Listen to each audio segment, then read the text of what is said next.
Hey, D, can you hear me? Yes, bitch. I think being the only Latinas in the room strengthen our bond or something, like we got telekinesis or something. Yeah, tal que el diablo. Yo, you know what I think? They think that we Latinx.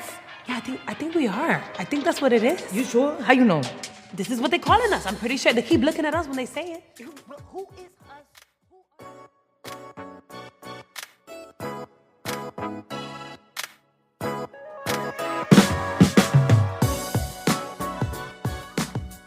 Childhood friends Darlene de Merci and Sasha Merci were working at a hotel in Midtown Manhattan when they started making funny Instagram videos to entertain themselves.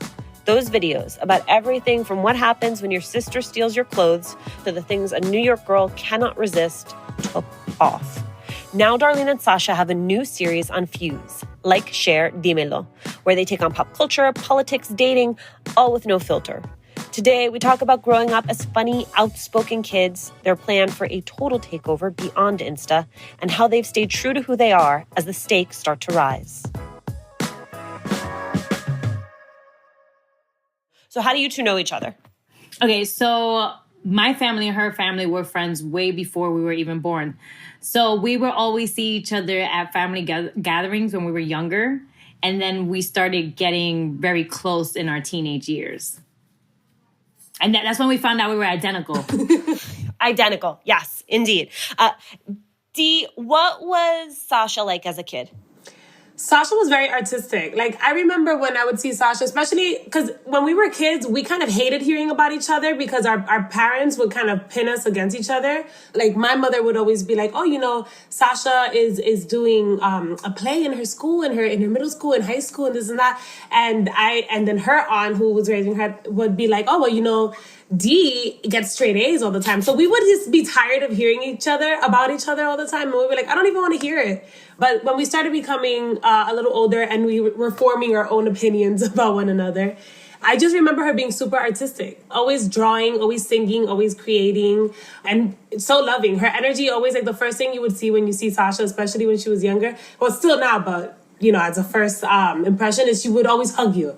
She was always like loving and stuff. So that was how I remember her as a kid. Sasha, what was Dee like? Dee was very smart. Like, I just knew if you want to know something, is like Dee already, she knew facts all the time. So my aunt was always telling me that she had straight A's. I was very impressed by how young she was and how she was able to like articulate herself. And I'm like, man, I'm over here being an artsy fartsy and I can't even express myself like she can. But one of the things that I do definitely remember is that Dee has a huge heart. And she's just willing to help anybody. She's willing to save everybody. And that's one thing that I admire about her. Like, she's amazing. Dee, when you were kids, did you think that comedy was in the cards for you? I knew that it was going to be in the cards in some shape or form. I come from a very funny family. Everyone's always roasting each other. And then my older brother also was very into comedy. And there was one TV in the house. I would have to watch what he was watching because there was no other option. And he, at a very early age, I knew about Richard Pryor and Eddie Murphy. So I knew that I wanted to do it because it was something that would show my humor. And also if I felt very strongly about something or if I wanted to just talk about something that I recently learned about, that can be a snooze fest. But if you make it into humor, if you make it funny, then everybody wants to listen to it. And Sasha, for you? No, I didn't think comedy was ever going to be something that I was going to pursue because I wanted to be a singer. I wanted to be the next Whitney Houston. And I didn't sing like her, but I wanted to make songs. And just people will always tell me, like, you're funny, like you like have a funny personality or you know how to make jokes. And that also stems from my family because we don't know how to be serious. And if anything that's dramatic that happens in the family, we always tend to figure out what's funny. But they've also put me on to Dave Chappelle, Eddie Murphy, and all these great giants that I look up to these days, you know. Sasha, take me back to you'd graduated from high school, you were working at a hotel. Mm-hmm. And you start making videos on Instagram. So before the videos, like, what was your plan working at that hotel? to retire and die there. Like, that was my plan. My plan was just, make sure I have enough money to pay my rent and possibly, get married and have kids. But the thing is that I always wanted to be an entertainer. I just never put the foot forward to make it happen. And so when Instagram had the video feature, I guess I was just talking about things that were funny to me and my friends. Me and Dee would have conversations, or, so things that I felt like was on the mind of everyone around me, I would just do videos about it. And then it started taking off. And then I started doing things here and there. And then I was like, oh, this is real. And now, Dee, where were you when you graduated from high school. Then what happened for you? I was working in the hotel with Sasha as well. Yeah. And that was also I think that was kind of the beginning of us working together in that way, because we were working in this very small basement office with all of these other women. So you can only imagine, we were all synced up, estrogen crazy, and a lot of drama. There was a lot going on in that little office, but we were the comedic relief all the time. So I think that's when we were like, yo, I think we could do this. Let's just do it. Is there something that's getting in the way of your happiness or that's preventing you from achieving your goals? I have found in my own life that talking with someone can make a big difference. But sometimes the logistics, finding the right person, the time to connect, makes things complicated. BetterHelp Online Counseling connects you with a professional counselor in a safe and private online environment. You can get help on your own time and at your own pace. You can schedule secure video or phone sessions, plus chat and text with your therapist. BetterHelp's licensed professional counselors specialize in everything from depression to relationships to self-esteem. In fact, so many people have been using BetterHelp that they're recruiting additional counselors in all 50 states. Best of all, it's an affordable option. Latina to Latina listeners get 10% off your first month with the discount code LATINA. So why not join 1 million people who are taking charge of their mental health? Go to betterhelp.com/Latina. That's BetterHelp, HELP.com/Latina. Tell me, when you were making those first Instagram videos, were you just turning on the camera and going, or were you scripting and plotting and finding time and good lighting to do it? How much of it was really being produced and how much of it was off the cuff? So when I first started doing the videos, some of them were kind of skits and others were just rants. So the rants ones were off the cuff. It's just something that popped into my head. I'm very opinionated, so I would just be like, I don't like this. I don't like toilet. I would talk about certain toilet paper, just silly little things or whatever that would come to my mind. When I was doing the sketches and the skits, that would be something that would pop into my head, and then I would take the time with that. I wanted good audio, I wanted good lighting, and I decided to people didn't understand how time consuming it is to do a skit. If you decided to wake up that day at 10 a.m., you probably wouldn't be finished with everything until 10 p.m. at night. Because you would record it, you have to stop, you have to get things from different angles, make sure the audio is good, and then you have to edit it. And were you learning how to do all of that on the fly? On the fly. To this day, I still don't know how to edit on a computer. When I do edit stuff, I'm doing it off of iMovie on my phone. Sasha, what type of opportunities started to come your way? My friend, he was really big on my rants and the skits and all that stuff. So he's like, let's create a web series. So we ended up creating a web series called Dating Has No Mercy. I ended up getting auditions for, movies and TV shows and stuff like that. But I would be in the room not knowing what the heck I need to do, or sending tapes and I'm like, I don't know what I'm doing. So a lot of those opportunities started happening for me. It was more so acting. Dee, what started coming your way? A lot. I think just with Instagram and doing our skits. And then in 2017, I think it was, Vice Media crept up into my DMs and were like, hey, do you want to come in for a screen test? I've been freelancing with them since then. And I have my franchise, Dee on the Street, where I just go out and ask people questions on whatever's trending. And I learned so much working there, just production-wise and just hosting-wise, and little things that we were learning alone and on the fly with our phones. I would even call Vice almost like my school in a sense. And then just more like, now me and Sasha have our show Like, Share, Dímelo. It's on Fuse.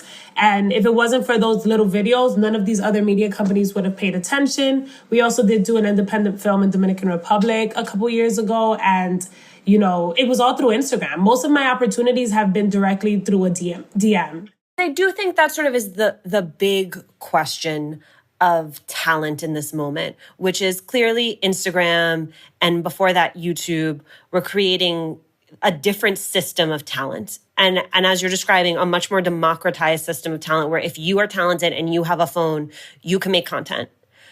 But the question is how much of that talent can translate and jump to other mediums. I agree. And I think that goes to show, we've heard a lot about those stories about people that have millions of influencers, and no shade either, not influencers, followers. No shade to them, but I've heard many stories where they're very good at what they do when they're controlling it, but once they start working with other people, it doesn't translate. Also, same thing for a stand-up, because I remember the very first time that I did an open mic, me and Sasha went together. This was before I even started doing the Instagram videos.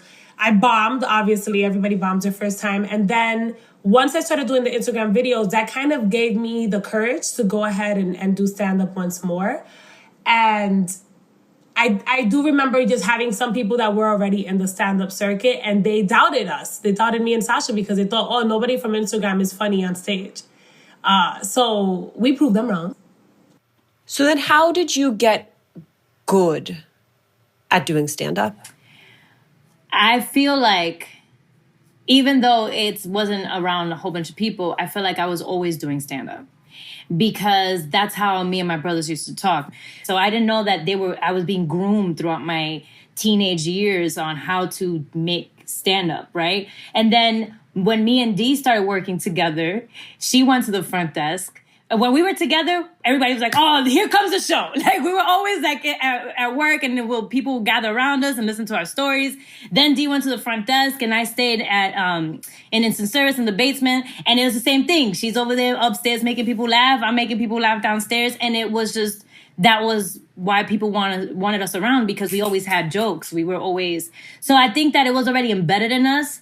And I think the reason why we bombed is because we didn't really understand the talent that we already had. And then with the whole, with being able to record our videos and doing that stuff and then actually going on stage and just doing what we already know, that's when things started really changing. And it's like, oh shit, we've been known how to do this shit, What inspired you to get together and start Sancocho, your comedy show?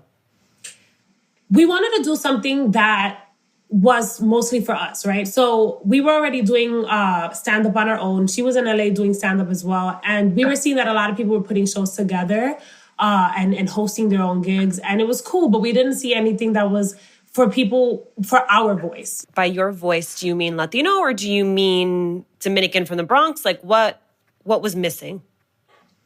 I would say Latino and then bring it down a little bit to Latino from the Bronx. But I also think it's just like, it's not even about ethnicity at this point. I think it's just a certain type of person and who you are, right? Mm-hmm. So a lot of the time you watch television and you see that there's a woman on stage or the main protagonist, she's female, and most of her conversations are circled around a man, or they're always talking about makeup tutorial or tips or this and that, right? And no shade, no tea, no shade, because I do all of that too.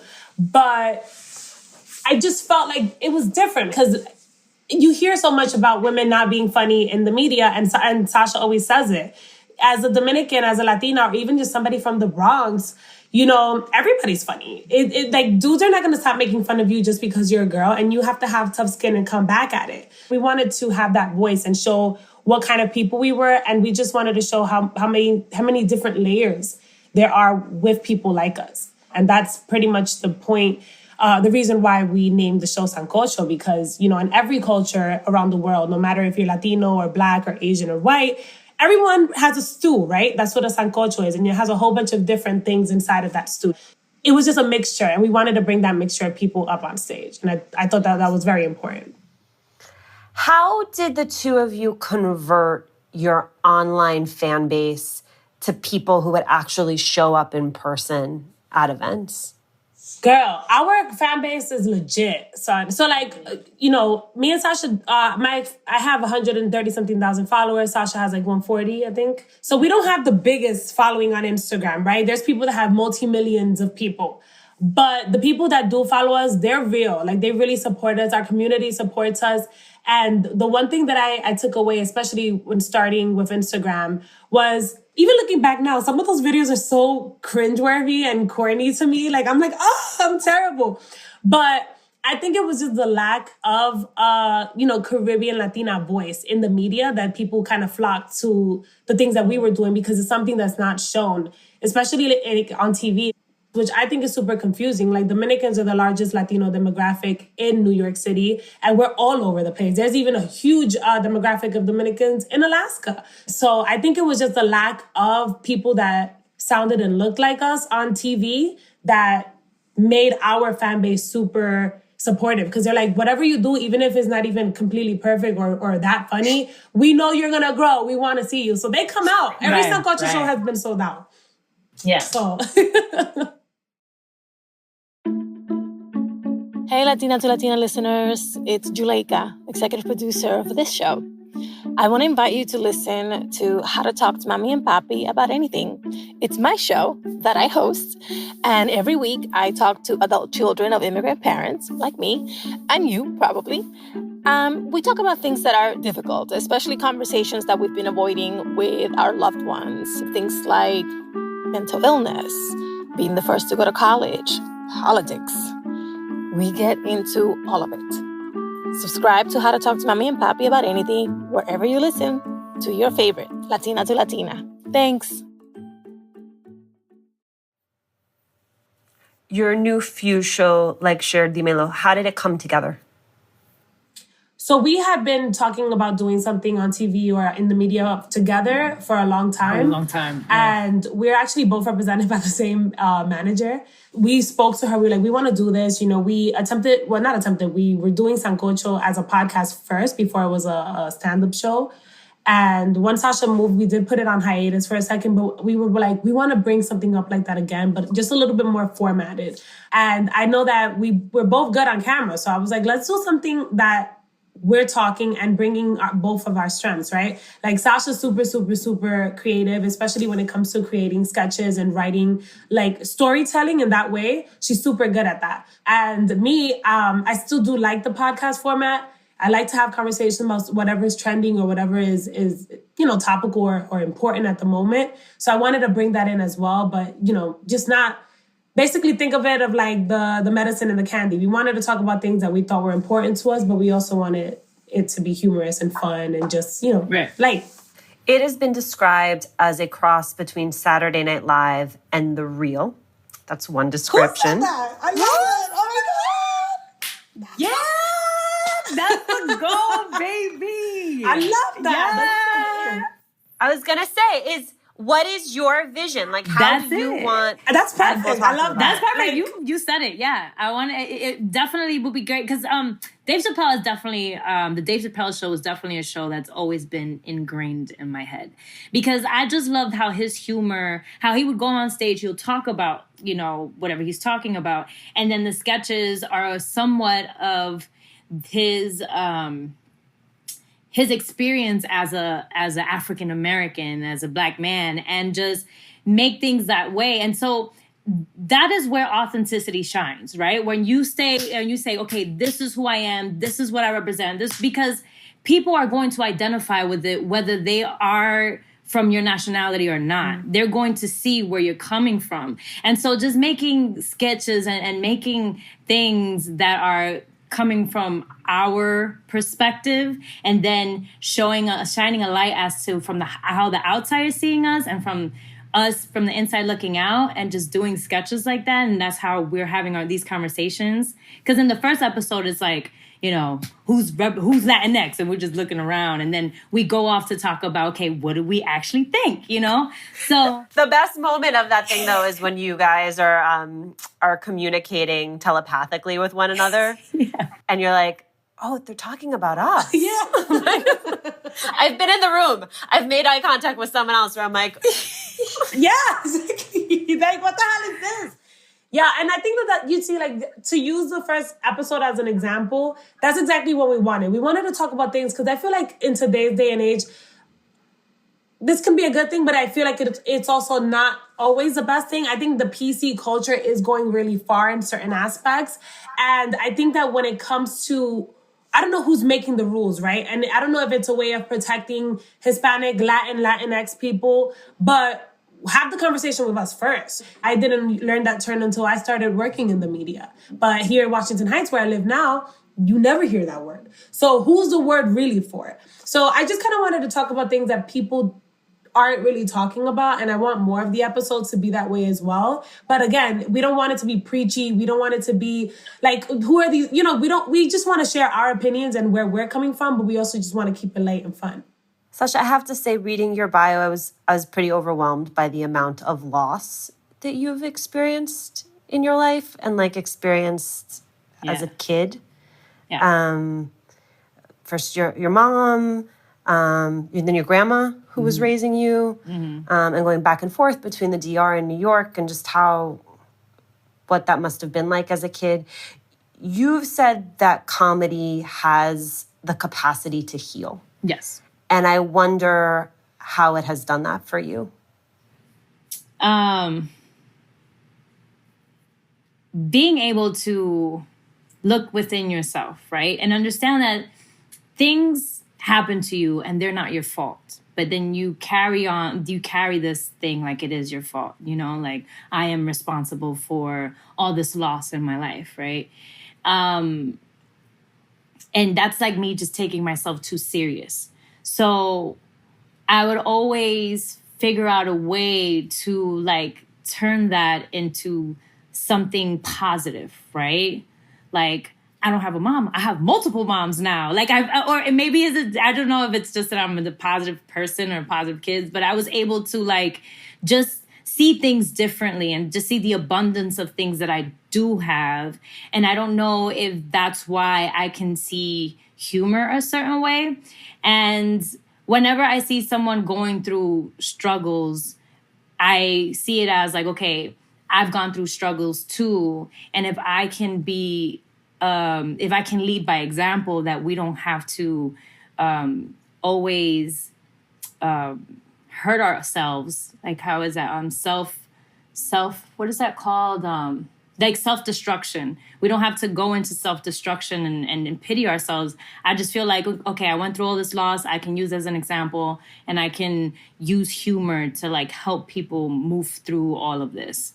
And I remember one time being very sad when I was a kid, and I was just thinking like, I am going to use my voice to help people never feel alone.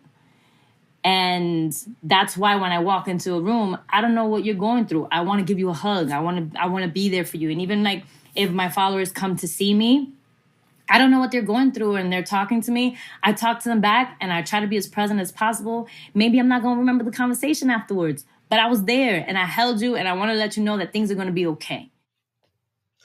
Dee, does that show up for you at all? Yeah, I mean, the thing about comedians, we all crazy. We all got problems, like legit. Yeah. I got daddy issues. We're all nuts. So, I don't know. I'm lucky enough that I feel that I have dealt with some of my, internal issues, but I feel like working them out on stage is something that's super important, because I think a lot of us, if we feel ashamed about something or we're feeling bad about something, we think that we're the only people going through it. And then when you make light of it and a joke and people are like, yeah, I understand, or I can relate to that, it makes you feel less alone. And it's also just very therapeutic. You let it go, right? Like, I'm still broke. I can't afford therapy. So comedy is my therapy in that sense. So yeah, like it's just a way to relate to other people, and just, if they've ever gone through anything similar to me or vice versa, I want us to know that we're there for each other. Right. Even if it's for just 10 minutes. It's just really hard for me coming in at this point of your story where like you are both clearly super talented, so ascendant, to hear you each talking about each other, to hear Sasha be like, no, Dee was the smart one, and Dee just be like, Sasha was mega artistic, that there was a moment where you were just going to go work in a hotel. I know. But we was making bank in the hotel. I know. We were making so much money, girl. We lived our lives. We lived our lives. But I agree. Listen, Sasha, even before Instagram, she wanted to sing. She was going to studios. And I feel like the thing that brings us together is our curiosity for the world and our want for something bigger, right? So even when we were still working there, like I dropped out of college, I couldn't deal with the math, sorry. But we are dreamers. Like we've always been that way. And when we would work in the hotel, we would get out similar times. I would come to her apartment or vice versa. And we would sit down, we're like, okay, so this can't be it, right? Like we got to figure out a plan to get out of it eventually. And we never knew what the plan was going to be per se, like the exact steps, but we knew we were going to get there. There's never been a doubt in my mind that I was going to do what I wanted to do in some way, shape, or form. I didn't know what it was. I just put that trust into the universe, as cliche as it sounds. But I was like, I'm not going to be here that long. Anything you want to add? Anything you feel sort of goes missing in this narrative? I just also want people to see, like, I know that we've talked a lot about representing our communities and representing where we come from, and that's 100% what we want. But if anyone does take anything from the show, is that we are best friends. And I want other girls with their friends to see, look at these girls. Like they're just sitting, they're talking, they're pursuing their dreams together as best friends. And I want people to see the authenticity in our friendship. And I want them to be like, wow, like, you know, if there's two girls watching this from their couch or two sisters or two cousins, I want them to be able to think like, wow, look, they're not white. They're not, Harvard graduates or whatever. They're just two girls having a good time and just sharing who they are together. Yeah. What I would say to people, because people always ask me this question of like, how do I get these followers? And it's like, you're asking me how you get clout. And it's just like, that's not the actual question you should be asking. It's like, what should I do that I love to do? Like, what is my calling, kind of? And I feel like comedy is my calling. Just be authentic, be you, and just put that first. Thank you both so much. This was awesome. Yo, thank you so much. Thank you for having us. Girl. Thanks, as always, for joining us. Latina to Latina is executive produced and owned by Juleika Lantigua Williams and me, Alicia Menendez. Virginia Lora is our managing producer. Cedric Wilson is our producer. Manuela Bedoya is our social media editor. We love hearing from you. Email us at hola@latinatolatina.com. And remember to subscribe or follow us on Radio Public, Apple Podcasts, Google Podcasts, wherever you are listening. And please, please leave a review. It is one of the fastest, easiest ways to help us grow as a community.